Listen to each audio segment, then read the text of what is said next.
Lisa Punchinello. Lisa Punchinello was the Don's wife. Mona Sachs. Lisa's evil twin. Your safety's off, evil twin. You might hurt someone with that gun of yours. Lisa's the damsel in distress. I'm the professional. I'd blow you away without batting an eye. Sure, and you can check out my credentials splattered all over this joint. Jack couldn't have framed you. Not the state he was in. We're after the same slime bag. Angelo Punchinello's the one who murdered your friend and framed you with it. You know this for a fact? I've got my sources. I don't have a clue these days. I just shoot them as they come. Who put a contract on the Archfiend? This one's mine. I hate the guts of that sadistic wife-beater. Why not pool our bullets for this one? I thought you'd never ask. My finger was starting to twitch. How do you like your whiskey? I'm easy, as long as you don't try to slip me a Mickey. You're a real angel, Max. It was good stuff. Tasted sweet as honey going down. Nothing personal. Can't risk you going berserk and getting Lisa killed.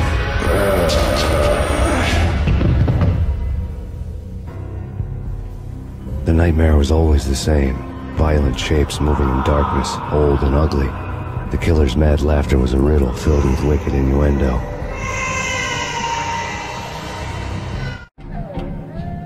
Somewhere, the baby was crying.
Should've known it when we found you snoring next to Lupino's corpse. A comedian, huh? The pictures were filled with good old times.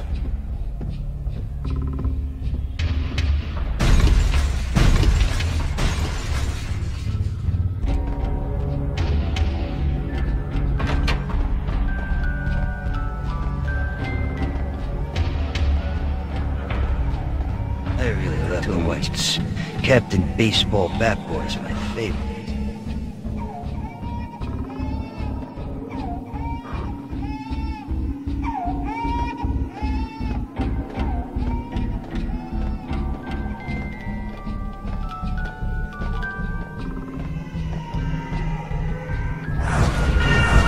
No.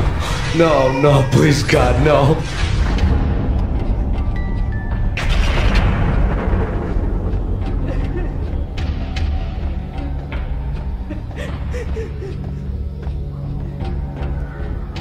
Slice them, dice them, shoot them full of holes, blow them to bits, vaporize them, disintegrate them. No matter what you do, they'll still be back, good as new. Michelle's diary lay on the table. Max, no, please, Max. Why? I didn't mean to. I'm sorry.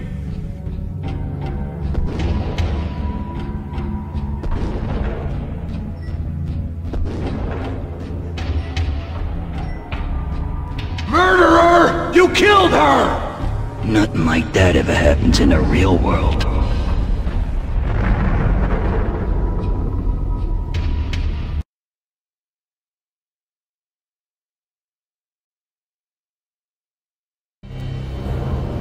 I woke up in a bad dream. My head felt 2 sizes too small for my brain. Max Payne. I envy your name. And the killer was smiling. Pleased to meet you. I'm Frankie the Bat Niagara. Niagara, as in you cry a lot? He had a baseball bat and I was tied to a chair. Pissing him off was the smart thing to do.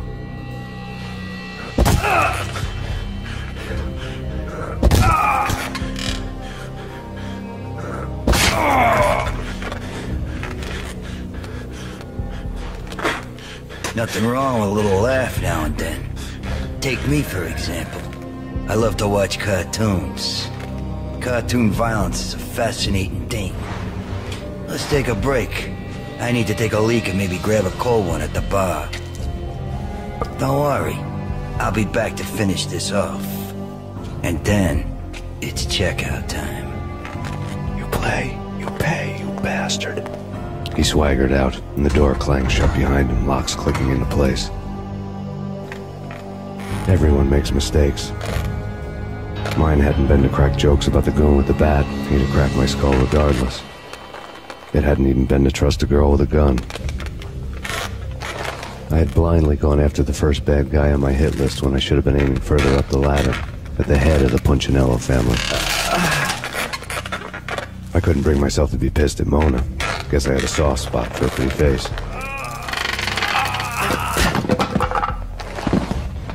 But when somebody decides to play baseball with your head, you tend to get sore. They had dragged me back to the basement of Lupino's hotel. I was beaten, bruised, and blue. I felt like the chair I had broken to get free.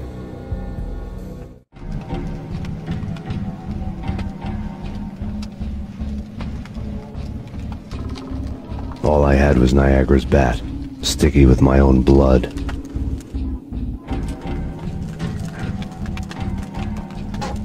Without a gun, I'd be no match for Frankie's men.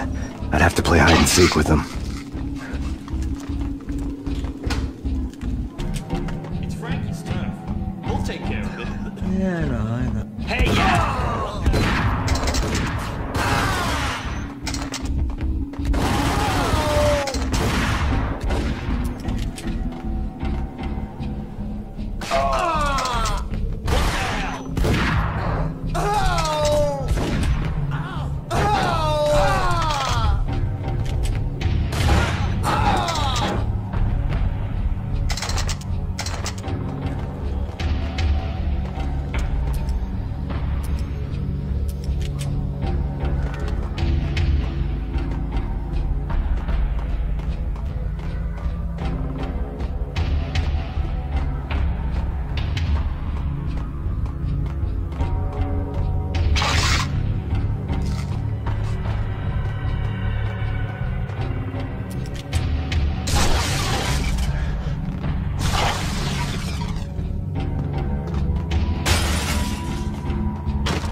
Another newspaper caption for a murder scene.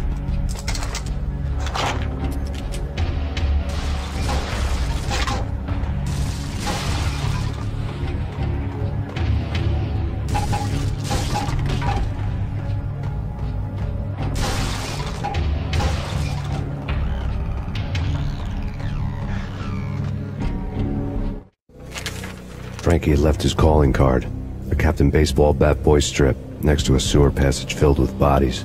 You'd better not mess with Captain Baseball Bat Boy. Even my archenemy, Bicycle Helmet Girl, swoons at the sight of me. Aha! There were enough corpses to put a mass murderer to shame.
Things were fast going from bad to worse. The men in blue had come and gone. They had decorated the place with chalk outlines and tied it together with yellow tape. The cops who had stayed behind were dead.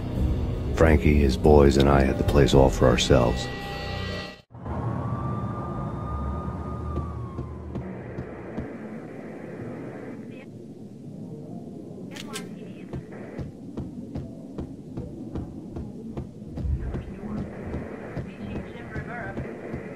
Just forget about it. Just forget about it. Hey, just forget about it. That crazy witch, you should have heard her. She was a real scream when the boys caught her trying to cap the Don. Oh, that's friggin' bad. To the trio? That's even worse than what Frankie's doing to that poor bastard downstairs. She's gonna take a long time to die. The mobster muscle on the phone was talking about Mona. Punchinello's trio were nothing but bad news. It's Payne!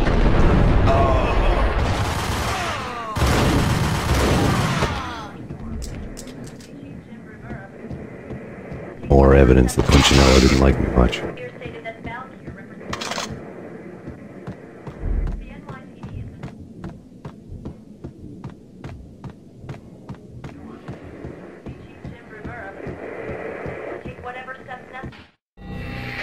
The fact remains that all the victims so far identified in the Ragnarok shooting have been known criminals, many of whom had large doses of V in their blood. Reliable sources say that Max Payne was also among those killed, although no body has been recovered at this time. Reliable sources. That meant somebody thought the Mafia had me, and didn't want the cops snooping around anymore. The body would be delivered to them barely recognizable. Case closed. Don Punchinello had the power to be that reliable source, which was no news. But his news was old news. Framing me hadn't been enough. Don Punchinello had put a hit on me. He wanted me dead, and it had been important enough for him to give written instructions to Frankie about it. Max Payne should die like a dog for the trouble he's caused. Frankie, I know I can trust you to give this matter the dedication it needs.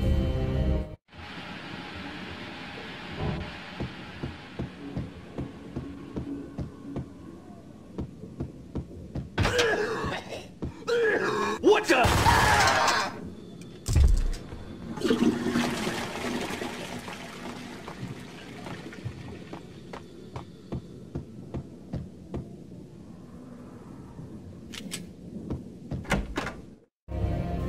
The hotel bar was fast developing quite a history.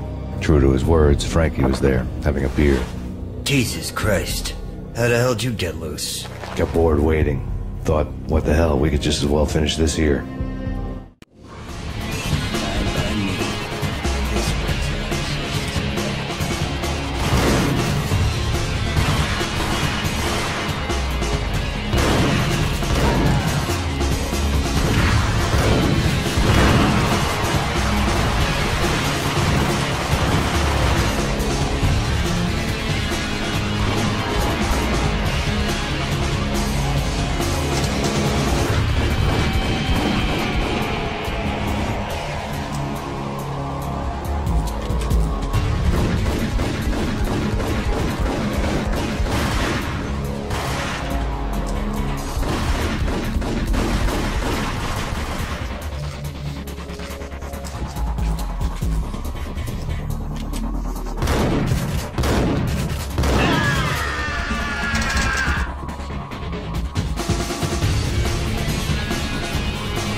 You've been a lovely iron. Had enough? I don't play with girls anyway. Unfair! I spotted the tail as soon as I left the hotel. A big black Mercedes. I'd seen the car before. That time it had heralded impressive explosions. Vladimir was back. Bang. You're dead, Max Payne. I might have laughed if I remembered how. What's this supposed to be? Cops and robbers? Look, you want something with me? Get in line. Peace, man. Relax. You know you are a real news item. armed and dangerous. I am going to make you an offer you can't refuse. I've always wanted to say that. It's a bum rap. I've been framed. Well, that's a moot point. Whatever you did or did not do, I'm sure you had good reason for doing it. Want to hear me out? I'm listening.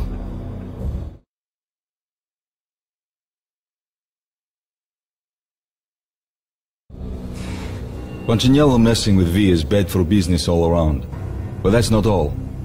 There is this guy, Boris Time, used to pull jobs for me. He's the captain of the cargo ship Charon. Now the bastard turncoat has gone over to the other side, Punchinello's. The ship's loaded with high-res hardware, guns, my business. If Punchinello gets hold of that cargo, he's won and I have lost. And you'll have your work cut out for you. If you want to get to Punchinello, you'll need heavy-duty persuaders. I am just the man to get them for you. Change the ship back under my flag, maybe pop 2 in the traitor Time's head while you're at it. You'll get enough guns to start the apocalypse. You in or out? Let's get this show on the road.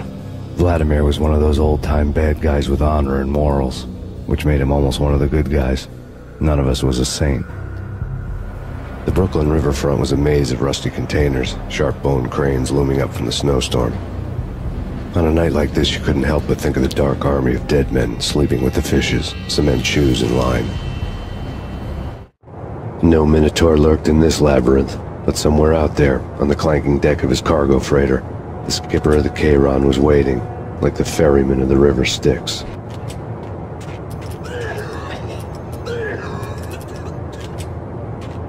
Hold it!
I doubted the letter was a receipt.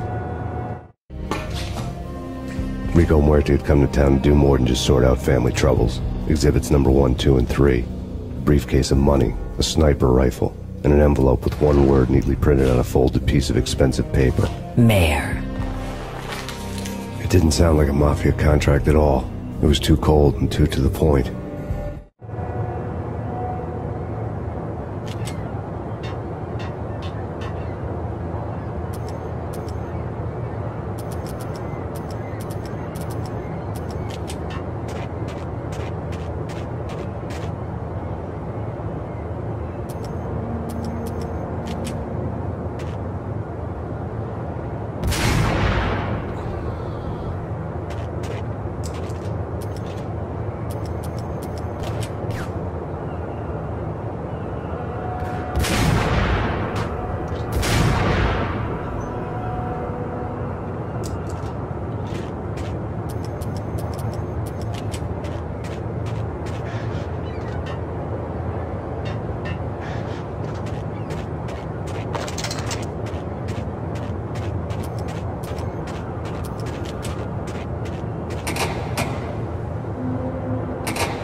What the hell?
I had found Boris Dime's ship.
Rust had crept over the side of the cargo steamer a long time ago. Boris Dime would be on board. I'd have to smoke half of his crew to even get near the gangplank. Guns were probably being kept in the hold, buried amidst the rats and oily water.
Angie, tell me, how much did Dime cost you? I bet it was more than his name. Max Payne. Right the first time. You're dead, punk. You sure you're not confusing me with Boris here? But you are right, of course. Pretty soon we should get together and have a talk. You son of a... Pissing Punchinello off was a dangerous game, but when people get mad, they make mistakes. I should know. That's where I wanted Punchinello, mad enough to trip over his own feet, preferably into a grave.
know how to handle yourself.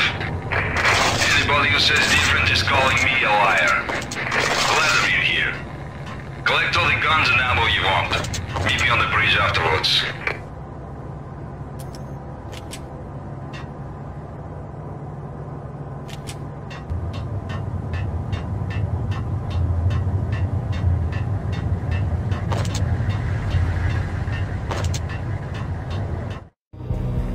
Did you get everything you need? Check. I owe you. Anything you need. This is my solo. When I'm through, Punchinello won't be anybody's problem anymore. Clear as vodka. But anytime you get between a rock and a hard place, just whistle. This could be the beginning of a beautiful friendship. You really get a bang out of this big-time gangster act, don't you?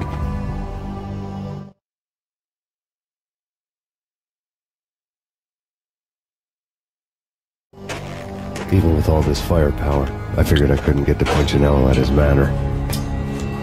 I could only hope that he wouldn't pass a chance to hear me beg to see he's won. This is Max Payne. I want to cut a deal. Payne, you're a dead man. That's what everybody keeps telling me. I got your ship and her cargo. I want to meet. No pain, no gain. Capiche? You know my restaurant? Yeah, I know it. 1 hour. Punchinello's restaurant had seen better days. Snow was falling like ashes from post-apocalyptic skies, but that was outside. Things would soon get hot in the Don's restaurant. I knew it was a long shot, Angelo Punchinello actually showing up, but there was no crime in hoping.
Punchinello was burning to get me.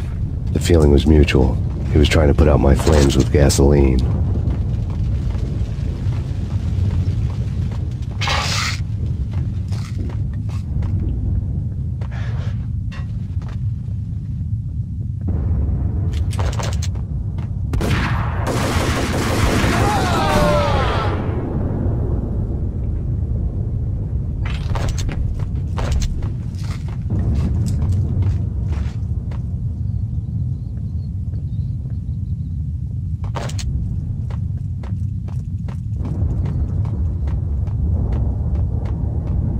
The mobsters have been guarding a real treasure. The way out of this disco inferno.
Vlad had seen my smoke signals.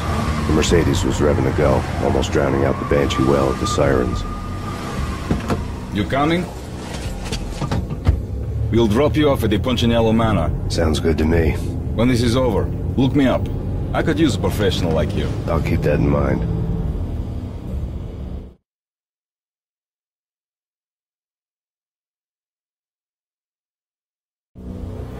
The night groaned with cold. The garden lights flickered nervously. In their light, the falling snow was dead white before the darkness ate it up. I had heard the stories. The trio were mad dogs. They'd have hung the heads of their enemies over the manor gates if the capo had only let them. Punchinello wanted Payne. He'd see the pain. The trick in my situation was that there was no trick, no matter what the movies tell you. No rules, no secret mantra, no roadmap. It wasn't about how smart or how good you were. It was chaos and luck, and anyone who thought different was a fool. All you could do was to hang on madly, as long and as hard as you could. Someone had graciously left the back door open for me and killed the guards. My money was on Mona. I knew the trio would be standing between me and Punchinello. I had read their rap sheets, thick as phone books. No one would be walking out of here alive. The numbing cold of the broken night had followed me in. Upstairs, the trio tangoed down the manor halls to the silent rhythm of their murderous hearts. The blood of their victims rust on their lips. Vince Mugnano, Pilot Providence, a.k.a. Big Brother, and Joe Deadpan Salem. The pistol was a frozen lump in my hand, piercing the skin, gnawing me to the bone.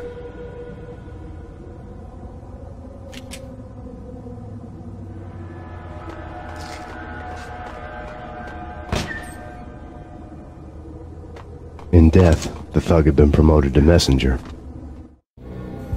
Someone hadn't enjoyed the Don's hospitality. Someone with a flair for the dramatic. Someone who had let herself out of a locked cell and past a couple of armed guards. My thoughts were on Mona again. I could only hope she was a good enough gambler to walk away while she was still winning, before she'd run into the trio.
No one's going anyplace. Too late for that.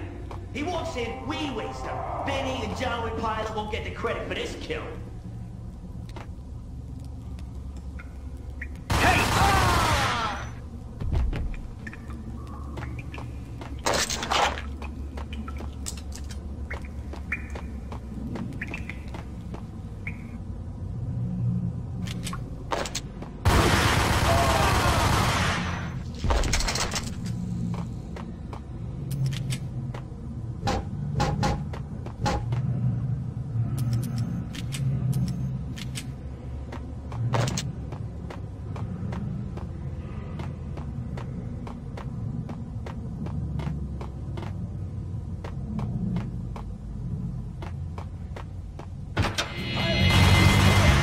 It didn't take me long to run into the trio.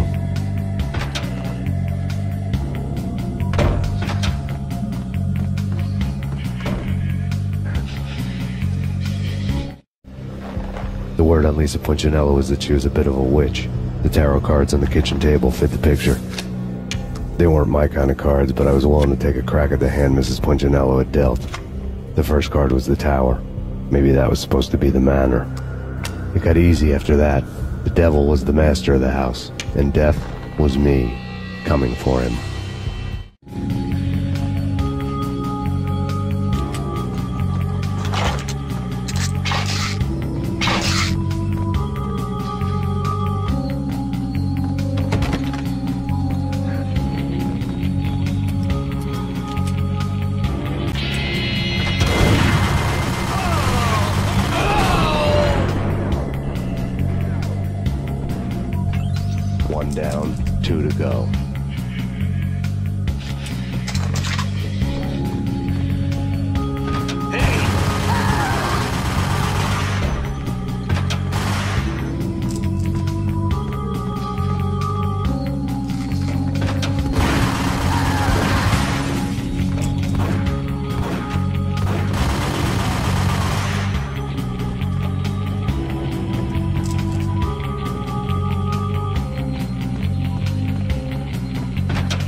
This will. This will stop anything. Take cover.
It was too late for her.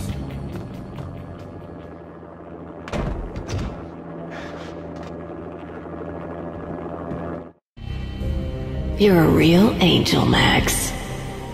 I couldn't tell whether it was Mona or her sister. The body was a mess. The sick bastard had really gotten a kick out of it. Seeing her lying there got me thinking about another woman's body on another bed. Got me thinking about a fallen cradle.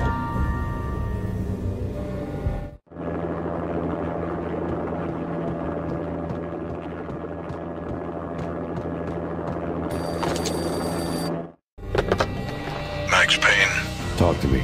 Alfred Woden. You've got company. An armed helicopter just landed on the manor grounds. You must hurry. The more the merrier.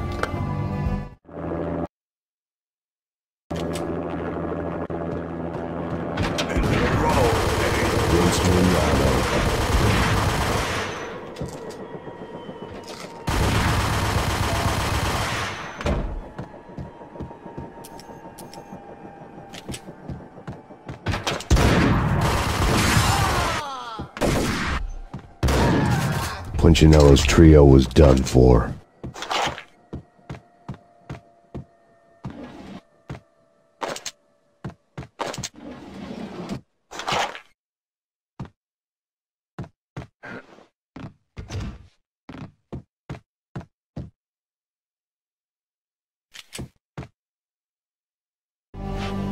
Outside my door. Hurry. He's coming for me. You gotta hurry. Please. I could hear Punchinello on the phone begging for help. He should have been saying his goodbyes. Punchinello was a pushover. The moment I stepped into the room, he folded like a deuce before a royal flush. No, wait. I was just doing what I was told. I couldn't refuse. She's someone high up. Government, maybe. I don't know. He was trying to buy more sand for his hourglass. I wasn't selling any.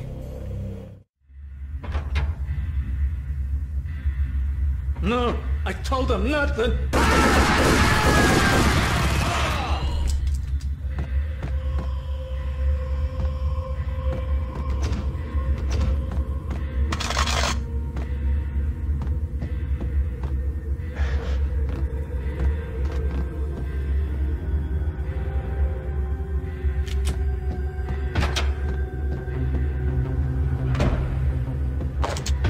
Drop it. Don't move. Game over, Max Payne. I could tell when I was outgunned. It was time to take another beating. The mystery witch was a real barracuda. Trouble on dagger heels, a smoking assault rifle in her hand, and an army of killer suits behind her. How sweet. I get to kill two birds with one stone. Sooner or later, it was going to catch up with you. Mr. Payne, it's time to show you the benefits of my brew. Be a good boy now. You'd find that Lady Luck was really a hooker. You were fresh out of cash.